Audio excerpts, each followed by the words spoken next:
أعوذ بالله من الشيطان الرجيم.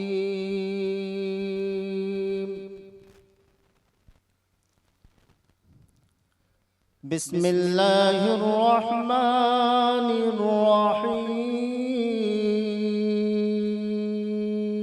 کیف اب میں پروگرام کی کارروائی کو مزید آگے بڑھانے سے قبل آپ کو یہ بتا دوں کہ آج ہمارے پروگرام کے اندر بحیثیت مقرر خصوصی جن کا خطاب ہوگا وہ ہے ہندوستان کے معروف و مشہور مقرر فضیلت الشیخ ڈاکٹر عبدالغفار سلفی حفظہ اللہ، جو کہ ہمارے بیچ تشریف فرما ہے.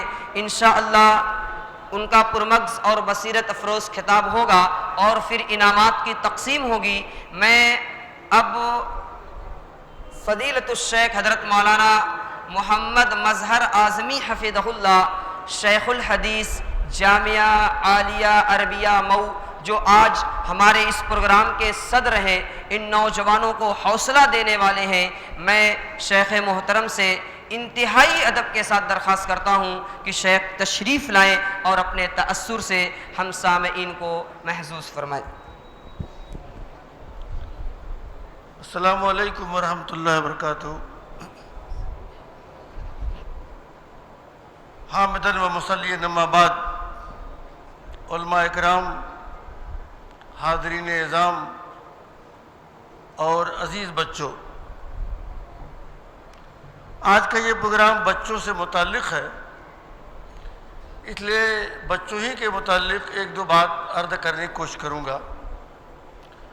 آپ کو یہ بات معلوم ہونی چاہیے کہ بچے جو کچھ بھی سیکھتے ہیں اپنے گھر کے حالات، اپنے سماج، اپنی سوسائٹی اور معاشرے سے سیکھتے ہیں. سیکھنے اور سکھانے کا جو تعلق ہوتا ہے وہ دو طرح سے ہوتا ہے.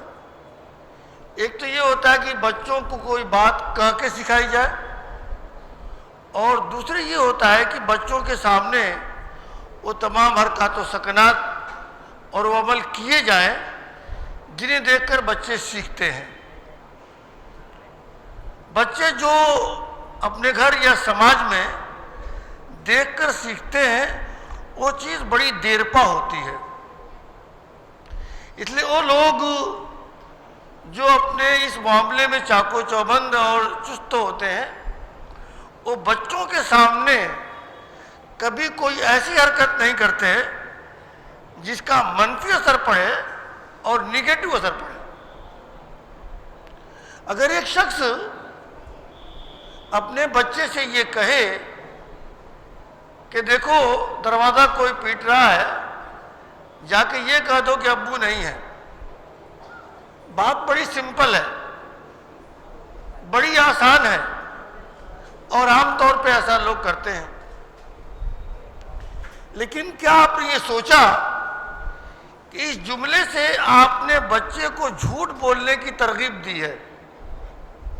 وہ جھوٹ جو اوروں کے ساتھ بھی بولے گا اور آپ کے ساتھ بھی، وہی جھوٹ جو حد درجہ قبیح چیز ہے. اس لیے سماج میں ہر آدمی کو اپنا قول و عمل یا کردار اس طرح پیش کرنا چاہیے کہ بچے اس سے ہمیشہ مثبت اثر لیں. ہم سب دیکھ رہے ہیں کہ جمعہ کی نماز کے لیے تمام بچے آتے ہیں. کوئی گھر کا آدمی یہ نہیں کہتا کہ آج جمعہ ہے تمہیں جانا ہے. لیکن یہ بھی دیکھتے ہیں کہ باقی جو 7 دن میں 34 وقت کی اور نمازیں ہیں اس میں یہ بچے نہیں جاتے کہنے کے باوجود بھی. وجہ کیا ہے؟ وجہ یہ ہے کہ ہم نے اپنے عمل سے بچوں کو اس بات کا درس دیا ہے، سبق دیا ہے کہ جمعہ کی نماز پڑھنی چاہیے، اس لیے پڑھتے ہیں. لیکن باقی 34 وقت کی پورے ہفتے میں نماز نہ پڑھ کے ہم نے بچوں کے دماغ میں اس بات کو مرکوز کر دیا ہے کہ باقی 34 وقت کی نماز پڑھنے کی کوئی ضرورت نہیں ہے، اس لیے ہم لوگ بھی نہیں پڑھتے ہیں. گویا کہ بچوں کو ہم نے اگر یہاں تک پہنچایا ہے کہ وہ نماز نہیں پڑھتے اور ان کو اب نماز کا پابند بننے کے لیے مسابقہ رکھا جا رہا ہے، تو 100% اس میں ہمارا دخل ہے، 100% ہم بنیاد اس کی ہیں۔ اس لیے اگر بچوں کا ہم علاج یہ کر رہے ہیں کہ مسابقے کے ذریعے ان کو نماز کا پابند بنائیں، تو یہ ذمہ داری گھر والوں پر بھی ہے کہ ان کے ساتھ ساتھ آپ بھی بنیے، ورنہ یہ بچے بہت دیر تک نماز کے پابند نہیں رہ سکتے۔ 45 دن تک ان بچوں نے سائیکل کے شوق میں یا انعام کے شوق میں نماز پڑھی ہے، اس میں کوئی دو رائے نہیں ہے، مگر اس کے اندر دوام اسی وقت ہوگا جب کہ آپ چاہیں گے۔ میں نے اس 45 دن کے دوران، چونکہ یہ مسابقہ ہماری مسجد پر بھی تھا، تو میں نے کئی چیز فیل کیا اور محسوس کیا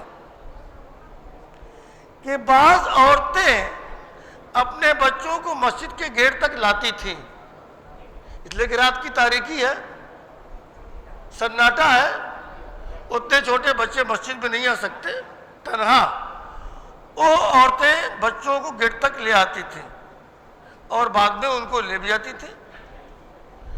بعض والدین کو بھی میں نے دیکھا، والد محترم کو بھی میں نے دیکھا کہ باقاعدہ مسجد میں اپنے بچے کو لے کر آتے تھے۔ گویا کہ اس مسابقے میں ان کا ایک اچھا اور بہترین کردار تھا، اس لیے وہ مائیں بھی اور وہ والدین اور ماں باپ، یہ سب لوگ برابر کے مبارکبادی کے مستحق ہیں۔ لیکن اگر پھر یہ وہیں چلے گئے اور بے نمازی کی صف میں کھڑے ہو گئے تو یہ مسابقہ روز نہیں ہوگا، یہ آرگنائزیشن اس طرح روز آپ کو سائیکل نہیں دے گی۔ آپ کی ذمہ داری ہے ان بچوں کے مستقبل کو سنوارنا۔ مذہب اسلام میں ایمان و ایقان کے بعد سب سے زیادہ اگر کسی چیز کی اہمیت ہے تو نماز ہے، اور آج کے دور میں اگر سب سے زیادہ دوری اور بیزاری ہے تو وہ ہے نماز۔ حضرت عمر رضی اللہ تعالیٰ عنہ نے کہا تھا کہ جو شخص نماز ضائع کرے گا فوضی لما سوا، وہ شخص نماز کے علاوہ دیگر چیزوں کو اس سے زیادہ ضائع کرنے والا ہوگا۔ اس لیے اگر ایک آدمی نماز نہیں پڑھتا مگر اپنے ایمان و ایقان کا ڈنکا پیٹتا ہے، زوردار انداز میں کہتا ہے کیا میرا ایمان کسی سے کمزور ہے کیا؟ ابھی اگر چند لوگوں کے درمیان آپس سے بات چیت ہونے لگے اور ایمان کا مقابلہ ہو، ہر آدمی پوری طاقت کے ساتھ کہے گا کہ میرا ایمان بہت مضبوط ہے۔ صحابہ اکرام ایمان کا اس طرح مقابلہ نہیں کرتے تھے، بلکہ ایمان کے اندر اضافے کے لیے ایک دوسرے کے ساتھ بیٹھ کر ایمان کی بات کرتے تھے۔ صحابہ اکرام جب ایک دوسرے سے ملتے تو کیا کہتے؟ اجلس بنا نومن ساتن، بیٹھو ذرا ہم لوگ کچھ دیر ایمان لے آئیں۔ ایمان لانے کا مطلب یہ نہیں کہ ہمارے پاس ایمان ہی نہیں ہے، نہیں، ایمان تو ہے، مگر جب ہم ایمان کی بات کریں گے تو ایمان ہمارا مزید تازہ ہوگا، کیونکہ ہم تو اس بات کے قائل ہیں کہ ایمان آدمی کا گھٹتا اور بڑھتا ہے۔ اس لیے جو لوگ مساجد کی طرف آتے ہیں، مساجد کا رخ کرتے ہیں، مساجد سے ان کا تعلق ہوتا ہے اور قلب و معلق بالمساجد کی زندہ و تعبیر اور تشریح ہوتے ہیں، ان کے بارے میں یہ بات صراحت کے ساتھ کہی جا سکتی ہے کہ دیکھیے ان کا ایمان اوروں کے مقابلے میں بہرحال مضبوط اور بہتر ہے۔ ان کے مقابلے میں جو لوگ وقتاً فوقتاً آتے ہیں، کبھی کبھی آ جاتے ہیں یا نہیں آتے ہیں۔ اس لیے یہ پروگرام جو منعقد ہوا ہے، صرف اس کا مقصد یہ نہیں کہ بچوں کو انعام دے دیا جائے اور بات ختم. صرف مقصد یہ ہے کہ بچوں کو انعام دینے کے ساتھ سماج پر اس کے اچھے اثرات مرتب ہوں اور وہ پائیدار ہوں. جیسے یہ بات عام طور پہ کہی جاتی ہے، میں خود کہتا ہوں کہ مثلاً اداروں اور مدارس اور اسکولوں میں ہم لوگ بچوں کو پڑھاتے ہیں، چند گھنٹے ہمارے ساتھ رہتے ہیں. اساتذہ جو اپنی بساط کے مطابق ان کی تربیت کر سکتے ہیں وہ کرتے ہیں. اس کے بعد وہ گھر چلے جاتے ہیں. اگر کوئی چوک اور غلطی ہوتی ہے تو والدین کہیں گے تم کیا پڑھتے ہو، لیکن یہ آپ کیوں نہیں دیکھتے کہ 5 گھنٹہ 6 گھنٹہ وہ مدرسے میں رہتا ہے، باقی جو 18 گھنٹے ہیں وہ تو گھر اور سماج میں گزارتا ہے. گھر کی صورتحال یہ ہے کہ مغرب بعد باپ کو گھر رہ کر بچوں پہ کنٹرول کرنا چاہیے، کیونکہ مغرب بعد بچوں کو باہر نکلنے کی اجازت نہیں دینی چاہیے، کیونکہ شیطان ان کو گمراہ کرتا ہے. تو اس وقت حضرت باپ کسی ہوٹل کی زینت بنے ہوئے ہوتے ہیں اور بچہ ٹہل رہا ہوتا ہے، مگر الزام جائے گا اساتذہ پر اور مدرسے پر. آپ کی بھی تو ذمہ داری ہے. بالکل ٹھیک ہے. ایسے ہی اس آرگنائزیشن نے جو اسے کرنا تھا، الفاروق نے ایک اچھا قدم اٹھایا اور آپ کے بچے کو ایک اچھے راستے پر لگایا، مگر اب اس کے بعد اس کو قائم و دائم رکھنے کے لیے آپ جس طرح سے اپنے بچوں کو فجر کی نماز میں بھی مسجد تک لے جایا کرتے تھے اور ان بچوں کی مائیں لے جاتی تھیں، انہیں اس کے اندر دوام اختیار کرنا چاہیے. بچوں پر مسلسل نگاہ رکھنی چاہیے اور مسلسل ان کی تربیت پر توجہ دینی چاہیے. اس لیے کہ تربیت کا جو ہم لفظ بولتے ہیں یا تہذیب کا جو ہم لفظ بولتے ہیں، دونوں لفظ ایسا نہیں ہے کہ اس کا دائرہ کار بہت محدود ہو. تربیت کا لفظی معنی ہوتا ہے کسی چیز کو پروان چڑھانے کے لیے اس کی دیکھ ریکھ کرنا. کوئی چیز ایک دن میں پروان نہیں چڑھتی، اس کے لیے مدت درکار ہوتی ہے. بچے پروان چڑھتے ہیں 10-15 سال کی عمر میں، اور بچپن سے لے کر مسلسل ان کی دیکھ ریکھ کی جاتی ہے. ایسے ہی لفظ تہذیب ہے. تہذیب کا جو لغت کے اندر معنی ہے وہ یہ ہے کہ کسی درخت کے بڑے ہوئی زائد شاخوں کو کاٹنا.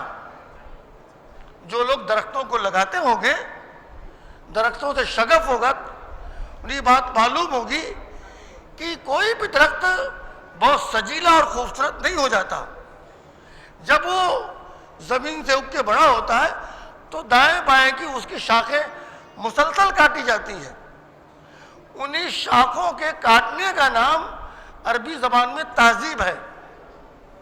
بالکل ٹھیک ہے. ایسے ہی جو بچے ہیں ان کی تہذیب کا طریقہ یہ ہوتا ہے کہ اگر کوئی غیر سنجیدہ لفظ اختیار کرے، کوئی غیر سنجیدہ بات کہے، ان کی کوئی نقل و حرکت خراب اور غلط ہو تو فوراً اس کو اٹیک کیا جائے، جس طریقے سے اس شاخ کو کاٹ دیا جاتا ہے. اگر ہم ان شاخوں کو فوراً نہیں کاٹیں گے اور ہم اس پر دھیان نہیں دیں گے تو ایک دن وہ شاخیں مضبوط ہو جائیں گی اور پھر ہمارے کاٹنے سے بھی وہ نہیں کر سکتی ہیں. اس لیے تمام والدین کی، تمام ذمہ داروں کی اور سماج کی پوری ذمہ داری ہوتی ہے. اسی لیے قرآن نے کہا کہ یا ایھا الذین آمنوا قوا انفسکم واہلیکم نارا. ظاہر سی بات ہے کہ آدمی جب ان پر توجہ دے گا تبھی اس بات کو کہہ سکتا اور کر سکتا ہے. یا میں ایک بات ضمن عرض کر کے اپنی بات ختم کروں، اور یہ کہ عام طور پہ بات کہی جاتی ہے کہ بہت سارے لوگ اپنے بچوں کی تربیت پر بہت زیادہ دھیان دیتے ہیں، توجہ دیتے ہیں، مگر اس کے باوجود ان کے بچے ناکارے نکل جاتے ہیں، بد تہذیب نکل جاتے ہیں، بد کردار نکل جاتے ہیں۔ پھر ایک سوال پیدا ہوتا ہے کہ باپ نے، ماں نے، گھر کے لوگوں نے تو بڑی توجہ دی تھی، پھر آخر ایسا کیوں ہوا؟ تو اس کی بنیادی وجہ بالکل واضح اور ظاہر ہے، اور یہ ہے کہ وہ پورا وقت گھر میں نہیں گزارتا۔ جس طریقے سے اسکول میں 4-5 گھنٹے رہتا ہے، ایسے ہی کچھ اوقات تو گھر میں رہتا ہے، مگر باقی وقت وہ گھر سے باہر آتا ہے۔ اور ہمارے سماج کی کیا شکل ہے، جب تک ایک بچہ، ایک نوجوان اپنے دوست و احباب سے ملتا ہے اور جب تک زوردار گالی دے کے اس کا استقبال نہیں کرتا، تب تک سمجھتا ہے کہ اس نے میرا خیر مقدم ہی نہیں کیا۔ اس لیے پہلے وہ زوردار گالی دیتا ہے اور اس کے بعد اس کا خیر مقدم کرے گا۔ اب تک تم کہاں تھے؟ جس سماج کے اندر ہر آدمی کی زبان پر گالی ہو، وہ بچے کیا سیکھیں گے؟ اس لیے ہمارے سماج کی مثال بالکل ٹھیک اس وقت ایسی ہے جیسے ایک مارکیٹ ہو اور پورا کا پورا مارکیٹ کوئلے کی دکان والا ہو۔ ایک آدمی کی اگر ایک دکان اس مارکیٹ کے اندر سفید کپڑے کی ہے، مگر باقی مارکیٹ میں جو دکانیں ہیں وہ سب تو کوئلے کی ہیں، صبح سے شام تک وہ دکاندار جس کے وہاں سفید کپڑا بک رہا ہے، جھاڑنے پوچھنے، شیشے کی الماری بند کرنے کے باوجود بہت دیر تک وہ صاف نہیں رہ سکتا، کیونکہ کہ پورا سماج اسی کالے کوئلوں سے ہٹا ہوا ہے۔ اور یہ سماج کوئی الگ سے چیز نہیں ہوتی، ہم اور آپ مل کے بناتے ہیں، ہم اور آپ کے مجموعی کا نام سماج ہے۔ اس لیے اگر ہم یہ چاہتے ہیں کہ ہمارے بچے اچھے پیدا ہوں، ان کی پرورش اچھی ہو، ان کی تربیت اچھی ہو، تو اپنے گھر کے اندر بھی اور گھر کے باہر بھی، دونوں جگہ، اور ہر آدمی کو، کوئی آدمی یہ نہ سوچے کسی پر مجھ سے کیا ہوتا ہے، باقی سماج تو ایسا ہی خراب ہے۔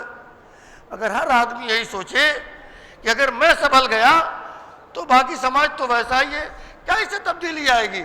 لیکن نہیں، آپ اپنی ذمہ داری نبھائیے۔ ہر آدمی سے اس کے بارے میں بات پرس ہوگی اور پوچھا جائے گا کہ آپ نے کیا کیا۔ اس لیے یہ جو حدیث مشہور ہے کہ فَأَبَوَاهُ يُهَوِّدَانِهِ أَوْ يُمَجِّسَانِهِ أَوْ يُنَصِّرَانِهِ، کہ بچے تو فطرت اسلام پر پیدا ہوتے ہیں، مگر ان کے والدین انہیں یہودی بنا دیتے ہیں، مجوسی بنا دیتے ہیں، نصرانی بنا دیتے ہیں۔ تو یہ بات آپ یاد رکھیے کہ کوئی بھی شخص اپنے بچوں سے یہ نہیں کہتا کہ ہم یہودی ہیں، یہودی ہو جاؤ، ہم مجوسی ہیں، تم مجوسی ہو جاؤ، یا ہم لوگ، یا ہمارے وہاں پیدا ہونے والا کوئی بھی یہ نہیں کہتا بھائی ہم لوگ اہل حدیث ہیں تم بھی ہو جاؤ۔ نہیں، وہ دیکھتا ہے کہ والدین اسی کردار و عمل کے ہیں، اسی مسلک کے ماننے والے ہیں، ایسا ہی کرتے، اس لیے وہ خود بخود ہو رہا ہے۔ اس لیے جو بچے پروان چڑھ رہے ہیں، جس نوعیت اور جس انداز اور جس تربیت پہ جائیں گے، اس میں ہمارا 100% دخل ہوگا۔